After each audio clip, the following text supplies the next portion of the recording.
17 avril 2025, nous étions réunis au 320 pour la soirée des partenaires de l'USC 2025. Et c'est avec nostalgie que nous évoquons cet instant, puisque quelques jours plus tard, le 320 était la proie des flammes. Un an déjà, la Team USC souhaite à Nico et son équipe de renaître au plus vite. Et depuis un an, que s'est-il passé à l'USC ? Le 21 avril, c'est une semaine inoubliable qui a commencé pour l'USC avec l'accueil au Stade du Clos de la Fondation du Real de Madrid. 80 stagiaires, 5 éducateurs de la Fondation, assistés par Antoine Henry, Alan Vial et Nathan Bouvier. Des ateliers toujours plus techniques, des repas exceptionnels fournis par notre partenaire, le magasin Leclerc. Pendant une semaine, le Stade du Clos s'est transformé comme par magie en annexe du plus grand club du monde, le Real de Madrid. Au mois de mai, les compétitions se terminent.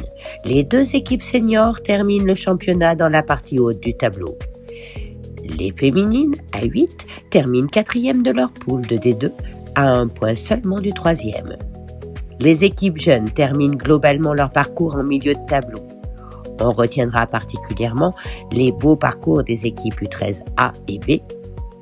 Les U13A décrochent la 3e place de leur poule de D2 et accèdent à la D1. Les U13B, 2e de leur poule de D3, montent en D2. Ils participent le 27 mai à la demi-finale du Challenge Festival Isère, un dernier volet de cette compétition au cours duquel ils s'inclinent sans démériter. Ça a été plus compliqué pour l'équipe U13C, incluse dans une poule de D3 de bon niveau. Une 4e équipe a évolué hors compétition. L'effectif chatois étant insuffisant, une entente avec l'AS Verso a été créée. Le groupe a pu progresser à son rythme grâce aux entraînements et pratiquer au cours de matchs amicaux réguliers. Avec la fin des compétitions est venu le temps des tournois pour les catégories jeunes et pour l'école de foot, avec des déplacements à Albertville, à Chambéry, à Voiron, à la Côte-Saint-André, mais aussi dans les clubs voisins de l'US Roclay et de Saint-Marcelin. Pour les plus jeunes, la saison s'est terminée par la traditionnelle journée nationale des débutants organisée par le district de l'Isère. On n'oubliera pas le développement de 2 nouvelles pratiques à l'USC. La section foot en marchant évolue hors compétition, mais a eu l'occasion de se rendre à plusieurs rassemblements organisés par les clubs voisins. L'OSM, l'AS Verso et Saint-Siméon-de-Brécieux. Belle promotion pour la section foot tête chatoise, qui s'est qualifiée pour participer à la finale nationale. Ce fut l'occasion pour Antoine de conduire son équipe dans son pays natal, la Vendée, puisque la compétition s'est déroulée au Sable d'Olonne. Un merci particulier aux partenaires de l'USC qui ont soutenu l'équipe financièrement lors de cette petite escapade. L'équipe chatoise n'a pas décroché la médaille sur ce coup-là, mais ce fut une fabuleuse expérience pour chacun. Pour finir, on parlera des vétérans. Les papis du foot chatois ont profité de la fin de saison pour se rapprocher des papis du rugby de Saint-Marcelin, au cours d'une belle soirée sportive.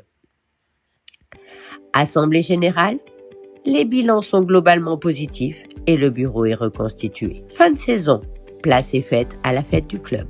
Un soleil de plomb s'est invité, mais n'a pas terni l'humeur des licenciés présents au Stade du Clos. Mois de juillet, c'est les vacances et les stages d'été commencent, avec de nouvelles surprises au programme, concoctées par Antoine. Septembre, la nouvelle saison commence et le tournoi de rentrée bat son plein. Place aux équipes vétérans le vendredi soir pour un tournoi amical et convivial.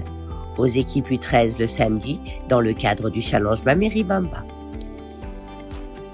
Et aux équipes U11 le dimanche pour jouer le Challenge Kylian Bernard. Beaucoup de monde au Stade du Clos et, comme se plaît à dire notre président, beaucoup de frites, beaucoup de bière et beaucoup de merci aux bénévoles indispensables.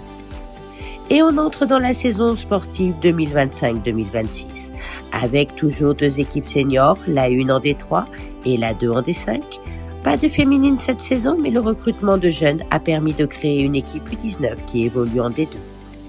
Effectif trop juste en U17, mais les licenciés chatois ont pu rejoindre l'équipe de l'US Roclay pour une entente et jouer en D3. Une équipe U15 qui a démarré sa saison en D3 et 3 équipes U13, dont une joue en entente avec l'AS Verso, prolongeant l'expérience positive de la saison précédente.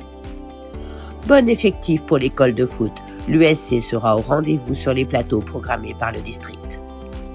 Et pendant que chacun découle sur le terrain, la commission festive revient en force dès le mois d'octobre avec la matinée Diocrosiflette.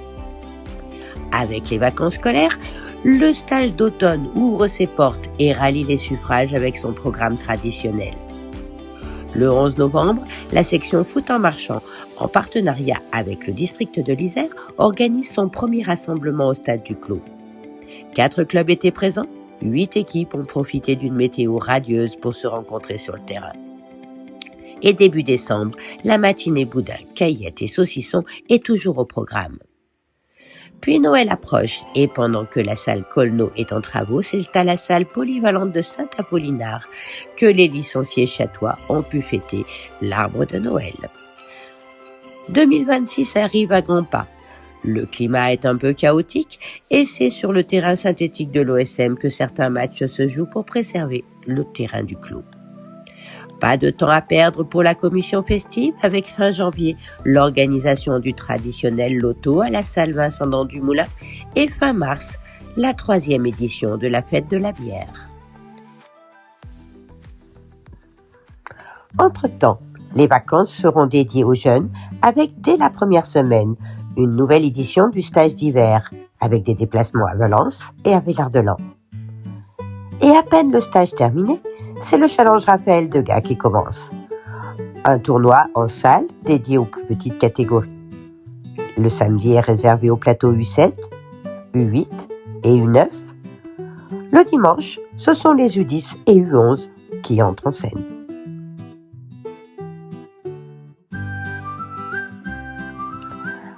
Alors que le printemps arrive, la nature change.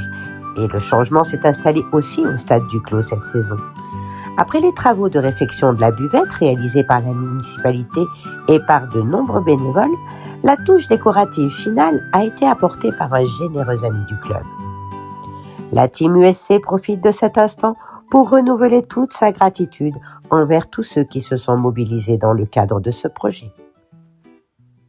Et pour Pâques, joli cadeau pour l'USC, la Fondation Real Madrid Clinics est de retour au stade du Clos. 40 stagiaires cette fois, 3 éducateurs de la Fondation assistés par Antoine, Ilan Trouillet et Loïs Foss. Encore un grand merci à toute l'équipe du magasin Leclerc pour les repas de qualité qui ont été servis et très appréciés.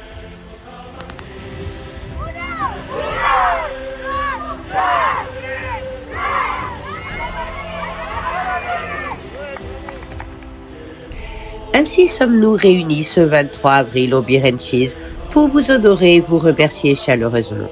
Vous êtes les personnes qui permettent chaque année à l'USC de vivre de nouvelles aventures footballistiques passionnantes, que ce soit par vos dons financiers, par votre mobilisation sur le terrain ou par votre aide précieuse, qu'elle soit quotidienne ou plus ponctuelle.